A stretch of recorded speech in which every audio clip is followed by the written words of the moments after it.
Okay. Good evening, Roy. Good evening. What are you making this evening? I'm going to show you how to make a dozen scones. It's easy. If you can make yourself a ham and cheese sandwich, you can make yourself a dozen scones. Alright? If you go out to a bistro or a cafe for a cup of tea and a scone, they charge you about $7, maybe even $8, right? It's a rip-off. It's simple and it's easy, right? I got 3 cups of self-raising flour, already sifted, right? So we're going to add that to this bowl here. 3 cups. And then the next thing you add is your butter. About 2 ounces of butter. That's how much I usually add to my scones to give it a good butter flavour. How much is 2 ounces? Well, I don't even know, I just follow my own instinct. 2 big spoons of butter. And the trick to this is, after you add the butter, this isn't even butter, it's just like an Australian version of flour, canola, you can use that. And after you add the butter... So basically there's about 5 tablespoons of butter, margarine. Yeah, about that. Just, as I said before, I don't follow recipes, I just wing it. And it always turns out good, as you'll see after the video. So, when you add the butter, what you do then is you've got to get your hands a bit dirty here, right? You work the butter through the flour until the flour is almost like a corn flour colour, yellow. And a fine yellow looking flour, and I'll show you there now. This will take a couple of seconds. Can you just lift your hand up and show us what you're actually doing to that? Okay, you're working the butter into the flour, like this. Keep it moving, keep it moving. Okay, and what happens, alright, the further you work it in, the flour turns from a white looking flour to a yellow looking flour. Almost like corn flour. People in Ireland wouldn't know what corn flour is because that's what they use over in that's what they use to make cakes over in America with cornbread and stuff like that. So that's adding air to the actual mixture. Yeah, and it's just working the butter through the flour as well, which gives it a good flavouring after it's cooked. And you know, a lot of people don't like adding sugar to their scones, but I add a little bit of sugar because it just tastes better, you know, once you get some butter onto them after they come out of the oven with a little bit of sugar, it tastes really well. More butter. Well, I know Angela isn't fond of sugar, and she's not fond of butter, but... So if you just want to bring the camera over there again, right? That was about 2 ounces of butter, okay? 2 ounces. You can see the yellow look, you can see it's got that yellow colour to it, almost like a corn flour. Like breadcrumbs. Like breadcrumbs, yeah, similar to breadcrumbs. And then the next trick is, hang on there now, I'll just get this off my fingers.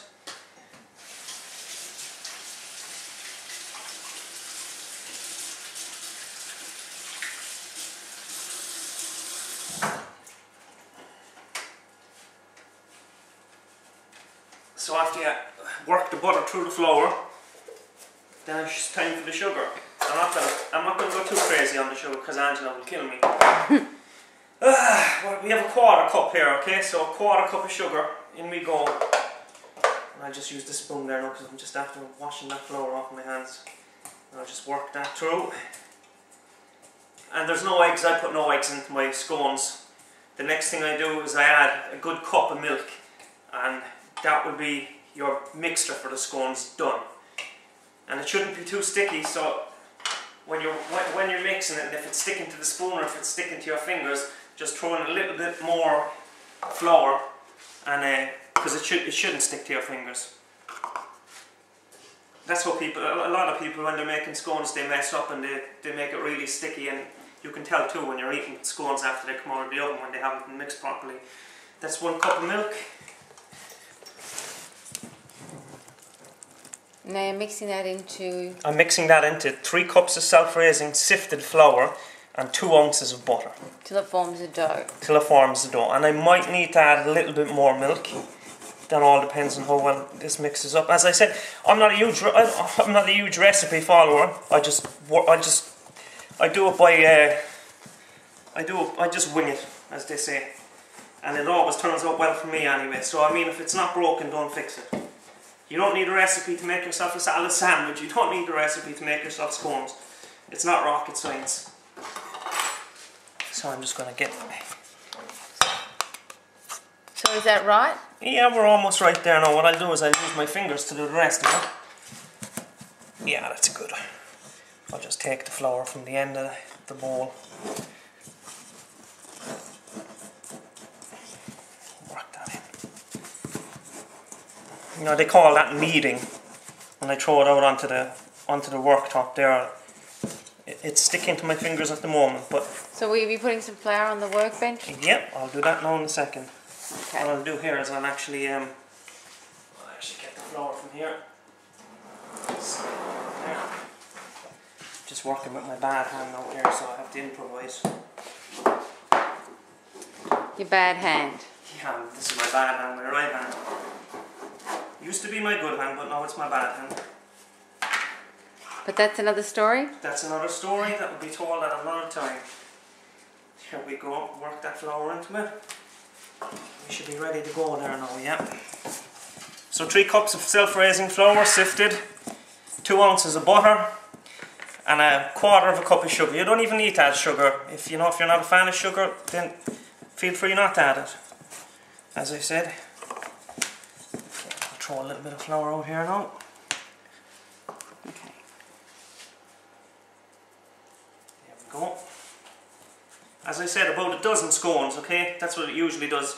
It depends on what size you cut your scones to, you know? If you do big scones, you might get 9 or 10, or, you know, as I said, whatever you want to do. So then you get your dough. There we go.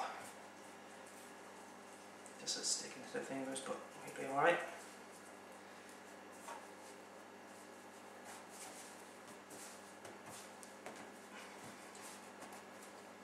So you're kneading it into a ball?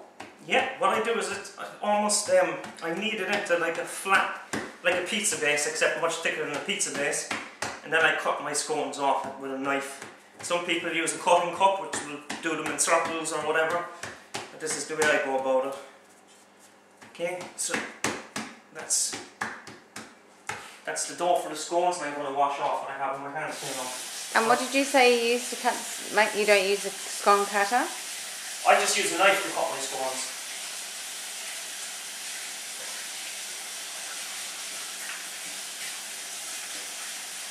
And what do you have to put the oven on to? 170 degrees for about 15 to 20 minutes. Always check the scones, because one minute you could look and they're still cooked, they're still baking, and you could go back a couple of minutes later and they're burnt to a crisp. So just, you know, 15 to 20 minutes at 170, and check them after about 15 minutes. Alright, so I'm going to turn the oven on. 170. There we go. Now, is that 170 because we have a fan forced oven? Yeah, for a fan forced oven, 170. Okay, for 15 minutes. For 15 to 20 minutes. And if it wasn't a fan forced, it would be 180. 180, yeah. Usually 10 degrees difference. Yeah, usually 10 degrees difference. I'm going to put a bit of flour on the tray here too, alright? Not much. That's heaps. And you're doing that for? I'm doing that so the scones don't get burnt and they don't stick to the end of the tray. Right. Alright, then what you do is you get your knife.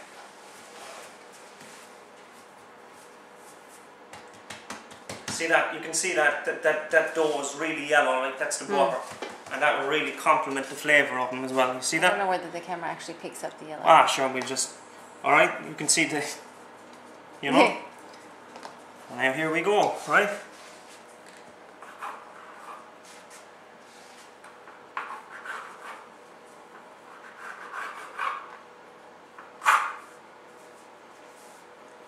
They might look small now, but they will be a lot bigger when I take them out of the oven after they're baked.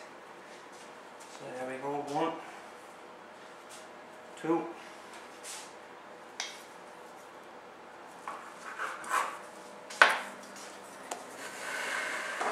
Okay, so these, it costs about $1 to make these, and if you go into any cafe or bistro, you're going to get robbed blind. Okay? So any old fool can make these. As I said, if you can make yourself a sandwich, you can make yourself a scone. Simple. If you can tie your laces, you can make a scone. See, everybody back home who's hurting from the recession, don't be giving your money away to these wealthy feckers who open cafes, right? There's nothing better than making a good batch of scones at home and sitting down and having a cup of tea and watching a movie on the television. Keep your money in your pocket. It's the best place for it. Alright, so that's 7, 8, split this down the middle, 9, 10. Alright, so that's 10. And the majority of these are going to be very decent sized scones. So there you go. Alright, and what I'll do is, this is what I do when I make my scones. I put a little bit of milk on the top of them, stops them from burning, and I don't know, I'll just get the saucer here. Just put a dash of milk into that. And what does the milk wash gives them so they go golden brown? Is that They what go you golden said? brown, exactly, yeah. We don't do any fancy editing with our videos either, guys, so it's just as it happens, that's how we put it down, okay? If we fuck up, we fuck up. You know, you see a lot of people there who do stuff on YouTube and they edit out all their mistakes and make it look lovely and put in some nice classical music while they're making it something to eat. Nah, here, look, we just see how it goes, and if it doesn't go well, we'll put it up anyway for you to see. We really couldn't give a shite what anybody thinks. Anyway, there's the scones, alright? 10 scones into the oven, as I said, 170, 15 to 20 minutes. And I'll see you in 15 to 20 minutes.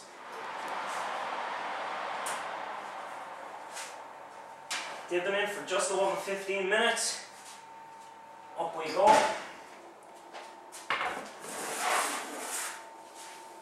Bring the camera over here, and as you can see, perfectly cooked, nice golden colour on the top. Alright, a little bit on the hot side, but that's alright. That's 10 scones, and the recipe to make those 10 scones was less than $1, not including the cream, of course, but you know, as you can see what I'm saying, like, if you were to buy 10 scones in any cafe between yourself and your mates, you'd end up spending about $30 or $40. So here we go, I've got my cup of tea ready. I'm just going to add a little bit of milk to it. What do we do with the milk? There. That.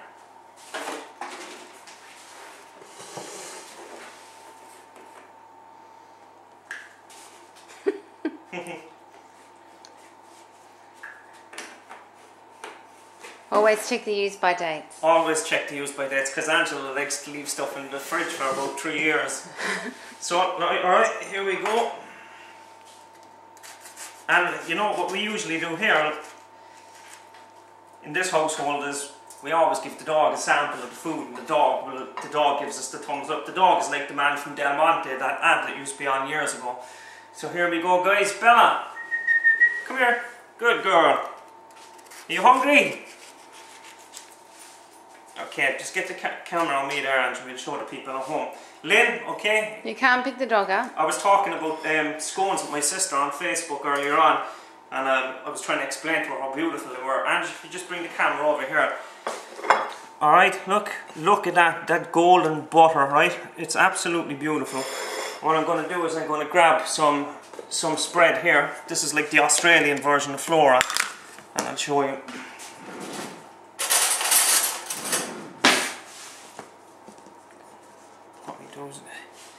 Get a scrape onto these.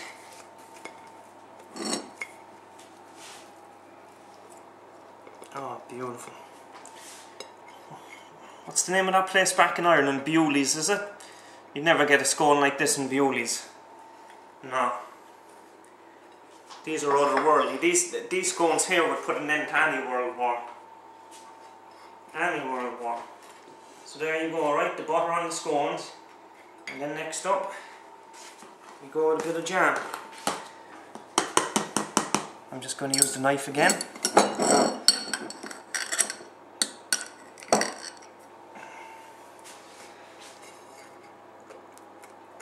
There you go. I'll only put some jam on 2 of these, alright? And I'll let you know what they're like. And we'll get the idea. You get the idea, guys. Bella's not eating jam? Oh, the dog isn't going to eat jam. I'm just going to show you what the finished I'm just going to show you what the finished product is. Don't answer that. Not while we're filming. Tell him to go in and bugger off. Alright? So there you go. Simple and easy. Homemade scones. Do you think they look good, Ange? They do look lovely. What other word would you use to describe them? Delicious. Delicious. That's Delectable. That's what she said. Delightful. Lovely. Alright, you ready? Mmm. Mmm.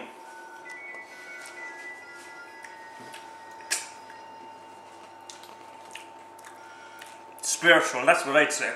Spiritual. And if you just bring the camera over here.